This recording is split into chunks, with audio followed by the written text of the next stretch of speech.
जिसके परिवार में डॉक्टर होता है, टीचर होते हैं, इंजीनियर होता है, वकील होते हैं, कुछ भी कोई भी फील्ड में होता है, या माँ बाप हो, कोई भी होता है, तो ऑटोमेटिकली बच्चे का जो प्रभाव है वो वही पड़ता है।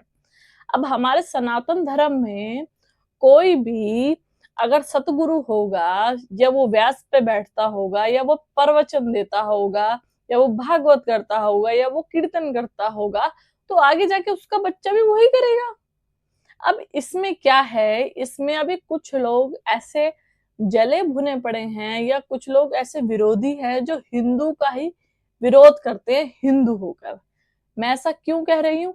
मैं ऐसा इसीलिए बोल रही हूँ, अभी देवकी नंदन ठाकुर जी महाराज जी ने अपने लड़के को एक कुछ सुनाने के लिए बोला कहीं पर, तो उसने वो बहुत अच्छा सुनाया। फिर उसने उसको गद्दी दी बैठने के लिए, क्योंकि हमारे यहाँ क्या होता है ना, अगर कोई कुछ भी कर रहा होता है ना, तो उसको एक जगह दी जाती है जिससे वो कंफर्टेबल हो, और भक्त उसको देखने में कंफर्टेबल हो। क्यों? क्योंकि भक्त और उसका जो कनेक्शन है वो जुड़ जाए। हम किसी का भजन सुनते हैं, या हम किसी कीर्तन में होते हैं, या हम किसी जागरण में होते हैं, तो क्या होता है ना, गायक थोड़ा सामने होता है, और जो सुनने वाली पब्लिक होती है वह सामने होती है, तभी उनका आपस में कनेक्शन हो पाता है। तो उसके ही चलते महाराज जी ने अपने लड़के को कुछ ना कुछ करने के लिए बोला, उसने करा। उस दिन उनको लगा कि हाँ, मेरा लड़का कर सकता है, मतलब मेरा लड़का अब ये जो मैं सोच रहा था इतने दिनों से कि मेरे बाद इस सनातन धर्म को भागवत का ज्ञान या भागवत का प्रवचन कौन देगा, तो वो चीज कर सकता है। अब उन्होंने क्या, धीरे धीरे उसको आगे बढ़ाना शुरू किया। अब इसको देखकर कुछ लोग इतनी मिर्ची लगी कि यार ये तो 21 लाख रुपए ले रहा है, ये तो 11 लाख रुपए ले रहा है, इन्होंने धंधा बना रखा है, इन्होंने ये कर रखा है, इन्होंने वो कर रखा है, फिलाना ढिकाना सब जगह। एक तो बंदे ने ये चीज बोल दी कि महाराज जी ने अपना लड़का लॉन्च कर दिया। अरे महाराज जी ने खुद बोला अपने व्यास से कि वो कोई एक वस्तु है क्या, या वो कोई एक चीज है जो मैं उसको लॉन्च करूंगा? इतने गंदे प्रवचन ये लोग दे रहे हैं बैठकर, जिसका कोई सर पैर नहीं है, उनको कोई कुछ नहीं बोलेगा। एक मैंने वीडियो आपके सामने, मैंने अभी लगा नहीं सकते, नहीं तो ये वीडियोस मेरी हट जाएगी। वो औरत हो या आदमी हो, कोई भी हो, उनका हाथ चाट कर जब उसको ठीक करता है इलाज को। ये क्या तरीका है? ये इनको बोलते हैं ना कि धंधा बना रखा है।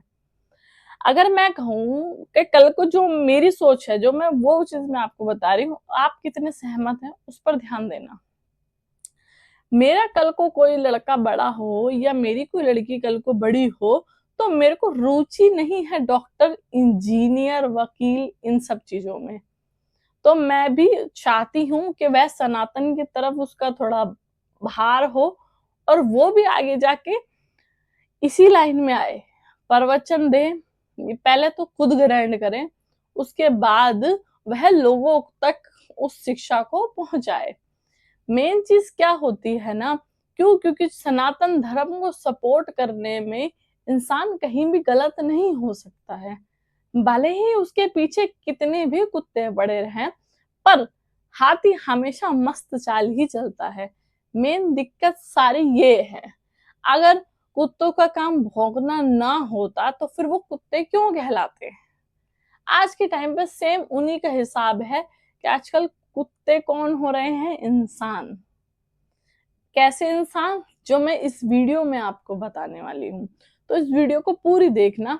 मैं कुछ वीडियोस इसी में ही दिखाऊंगी आपको, और आपसे पूछना चाहूंगी कि अगर आपका बच्चा अच्छा गायक होता, भजन अच्छे गाता, अच्छा प्रवचन करता, तो क्या आप उसको सपोर्ट नहीं करते? क्या उसको आप आगे नहीं बढ़ाते, या उसको मना कर देते कि नहीं, ये अच्छा काम नहीं है, तो इंजीनियर बन? कल को वो इंजीनियर भी आपके कहने से बन जाए, और कहीं ना कहीं उसको वो चीज अंदर से फील हो कि नहीं यार, जो मैं चीज करना चाह रहा था, वो एक किक मुझे इसमें नहीं मिल रही है जो मुझे किक उसमें मिलती थी, तो क्या आप मजबूरी में अपने बच्चे को उस तरफ भेजना चाहेंगे, जहां वो आगे जाके अनकंफर्टेबल हो, डिप्रेशन में जाए, आगे जाके सुसाइड कर ले, कुछ भी कर ले? क्योंकि ये चीज नॉर्मल हो गई है आज के टाइम पे और आगे जाके और भी ज्यादा नॉर्मल हो जाएगी। तो आप बच्चे को उसी चीज में भेजना चाहोगे जिसमें वह कंफर्टेबल है, चाहे वो फुटबॉल हो, क्रिकेट हो, डांस हो, कुछ भी, एनीथिंग। बट आजकल के लोग क्या हो गए हैं ना, इसने अपना बच्चा कैसे कर दिया, इसने अपना बच्चा लॉन्च कैसे कर दिया। तो तुम किसके बारे में बोल रहे हो? 3 साल 2.5 साल से वो गुरुकुल में रह रहा है, महाराज जी के शरण में रह रहा है, संतों के शरण में रह रहा है, उस बच्चे के बारे में बोल रहे हो आप? मैं भी चाहती हूँ कि मेरी जो औलाद हो उसको मैं स्कूल की जगह गोकुल में डालूं और वहां पे वो संस्कृत सीखे, अपना सनातन धर्म अपनाए और आगे जाके इसी लाइन में जाए। क्यों? क्योंकि अगर इंजीनियर, डॉक्टर, ये सब चीज बनेगा, वहां पे उसको मिलेगा डिप्रेशन, और कुछ नहीं मिलता। डिप्रेशन, एंजाइटी, ये सब चीजें होती हैं। आपकी क्या राय है ना, मुझे इसमें एक बार कमेंट बॉक्स में जरूर बताना, और इस वीडियो को पूरी देखना, जब भी आपको समझ में आएगा कि चक्कर क्या है। तो सभी को जय श्री श्याम, जय बालाजी। देवकीनंदन जी का बेटा कथा क्या करने लगा, कई लोगों के दिलों में, सिर में और ना जाने कहां कहां सांप लौट गए। मतलब इतनी सीने में आग लग गई कि शायद अभी मृत्यु उनकी हो जाएगी। अरे नाना भाई, इतनी जल्दी मत मरो, अभी उनका बेटा पहली बार कथा पंडाल में आया है। अभी कथा भी होगी, धर्म का खूब प्रचार प्रसार भी होगा और ये भारत देश हिंदू राष्ट्र बनेगा। ये सब कुछ देखना अभी बाकी है, इसलिए थोड़ा धैर्य रखो। अब इनकी बात का जवाब मैं देता हूँ। ये लोग अध्यात्म को और भौतिक संसार को मिक्स कर देते हैं, इसलिए ये लोग खुद ही उलझ जाते हैं सही जवाब देने में। जबकि भौतिक संसार की पढ़ाई अलग होती है और अध्यात्म की तपस्या और पढ़ाई अलग होती है। जिसके घर में जैसा माहौल होता है उसकी संतान भी वैसी ही बनती है। जैसे तुम्हारे घरों में तुम्हारे पिताजी जो काम करते थे, शायद आप भी वही काम कर रहे हो। अगर अपने पिता का सम्मान करते होंगे तो ऐसे ही देवकीनंदन जी का पूरा परिवार वैष्णव रहा है, तो वही उनका कार्यभार उनकी संतानें ही संभालेंगी। इसमें दिक्कत क्या है तुम्हें? क्या तुम ये चाहते हो कि वो तुम्हें व्यासपीठ पर बैठा दें? मतलब थोड़ा तो दिमाग यूज करो यार। मतलब तुम खुद अच्छा कुछ कर नहीं पा रहे हो, इस बात की नाराजगी है तुम्हें? तो मेरे भाई, तुम भी दान पुण्य करो, संतों की शरण ग्रहण करो, नाम जप करो, तुम्हारा भी मंगल होगा। जय श्री कृष्ण। देवकीनंदन ठाकुर ने अपने बेटे को भी सेट कर दिया। इसी को सवर्ण आरक्षित और अघोषित आरक्षण कहते हैं, जिसकी चर्चा कहीं नहीं होती है। अब ठाकुर जी का लड़का है तो वही कथा पढ़ेगा, यादव जी और किसी अन्य जाति का लड़का तो कथा पढ़ नहीं सकता है, वरना पीट दिया जाएगा। इस लड़के को देखिए, इसकी सही से अभी मूंछ भी नहीं आई है और ये नाबालिग बच्चा अब इस देश को धर्म का ज्ञान दे रहा है। इसके ज्ञान की पराकाष्ठा जरा समझिए। ये कह रहा है कि जो सास है वो स्वतंत्र होती है और जो बहू है ये परतंत्र होती है। सास और बहू का रिश्ता है, तो जो सास है वह स्वतंत्र है और जो बहू है वह परतंत्र है। यही पैट्रियार्की देवकीनंदन ठाकुर के भीतर है और जो बाप के भीतर होता है वही अपने बच्चे को सिखाता है। वही पैट्रियार्की लेकर ये बेटा भी अब कथा सुनाने लगा है। लेकिन इस पैट्रियार्की का असर क्या होता है ये भी समझिए। पिछले 10 साल में इस देश के भीतर लगभग 77,000 महिलाओं की मौत हुई है। किस वजह से? या तो दहेज या घरेलू हिंसा, और इस सब में जो शामिल होती है वो सास है। अब यूपी, बिहार और मध्य प्रदेश इस पूरे आंकड़े में 58% की भागीदारी रखता है, यानी 58% मौतें इन 3 राज्यों के भीतर हुई हैं। और यही 3 राज्य हैं जो ऐसे पाखंडी साधुओं के लिए धर्म के नाम पर एकदम पागल हैं। मेरा सवाल आपसे ये है कि गद्दी उसे मिलनी चाहिए जो काबिल था। काबिल होने के लिए कोई एंट्रेंस एग्जाम भी नहीं है, कोई पढ़ाई का रिकॉर्ड भी नहीं है। काबिलियत पर सवाल नहीं उठेगा, सवाल इस चीज पर उठेगा कि अगर ठाकुर साहब का बेटा है तो गद्दी वही संभालेगा और आप भक्त बनकर चढ़ावा चढ़ाते रहेंगे, खुद को मूर्ख बनाते रहेंगे। हमने जो वीडियो बनाया था उस पर देवकीनंदन ठाकुर का रिप्लाई आया। पहले आप रिप्लाई सुनिए। कि आपके ऊपर ये आरोप है कि आप वंशवाद फैला रहे हैं। आपने अपने पुत्र को प्रवचन या कथाकार बनाने के लिए आप वंशवाद, और कोई उत्तराधिकारी नहीं था आपका। अरे मैं बाबा जी थोड़ी हूं जो अपनी गृहस्थी आदमी है। ये जिस क्रिया की बात वो कर रहे हैं वो संतों की बात है, और हम ब्राह्मण आदमी, हम संत तो है नहीं, बाबा जी तो है। हमारा काम 6 काम है, यज्ञ करना, यज्ञ कराना, दान लेना, दान देना, और शिक्षा लेना, शिक्षा देना। ये ब्राह्मण का काम है और आचार्यों ने यही किया भी है। और ऐसा कौन सा पिता है जो अपने बच्चे को गलत दिशा दिखाएगा? आप क्या चाहते हैं मैं अपने बच्चे को क्या करवाऊं बताओ? यहां तो व्यक्ति वही बैठ सकता है जिसे ठाकुर जी सामर्थ्य दें। ये उत्तराधिकार की बात नहीं हो सकती। यहां तो वो सामर्थ्य चाहिए, अगर है तो करो, नहीं है तो घर बैठो।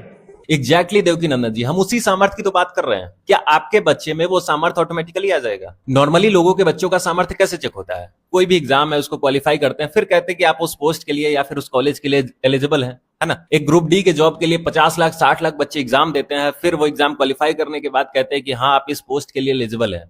एक तरफ आप कहते हो कि सामर्थ्य होगा वही बैठेगा, दूसरी तरफ आप धीरे से अपने 14 साल के बच्चे को आगे कर देते हो। यही तो नेपोटिज्म है, इसी को तो क्रिटिसाइज कर रहे हैं।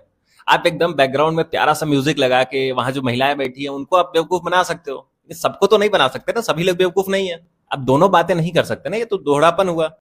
देवकीनंदन ठाकुर ने अपने बेटे को लॉन्च कर दिया, बाबा बना दिया। अब उसने सफाई दी है कि वो अपने बेटे को चाहे बाबा बनाए, चाहे इंजीनियर बनाए, चाहे डॉक्टर बनाए, आपसे क्या मतलब है। ऐसा कह के देवकीनंदन ठाकुर ने आम जनता पर डायरेक्टली प्रहार किया है। वो कह रहा है कि आम जनता मूर्ख है, वो हमको पैसा देगी, हमको चढ़ावा देगी, चाहे हम जो कर लें।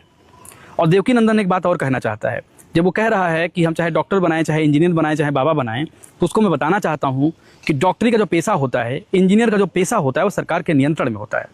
सरकारी एजेंसियाँ उसके लिए नियम बनाती हैं और नियम कायदे कानून के तहत स्टूडेंट शिक्षा लेते हैं, गंभीर प्रतिस्पर्धा में जाते हैं, कंपटीशन में जाते हैं, डिग्री पूरा करते हैं, तब जाके उनको नौकरी मिलती है। वो भी नौकरी मिलना अब आसान नहीं है।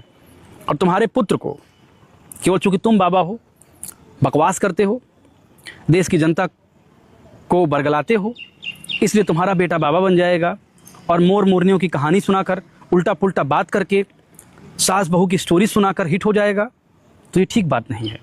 और देवकीनंदन ठाकुर ने साफ तौर पर इस देश की जनता का मजाक बनाया है।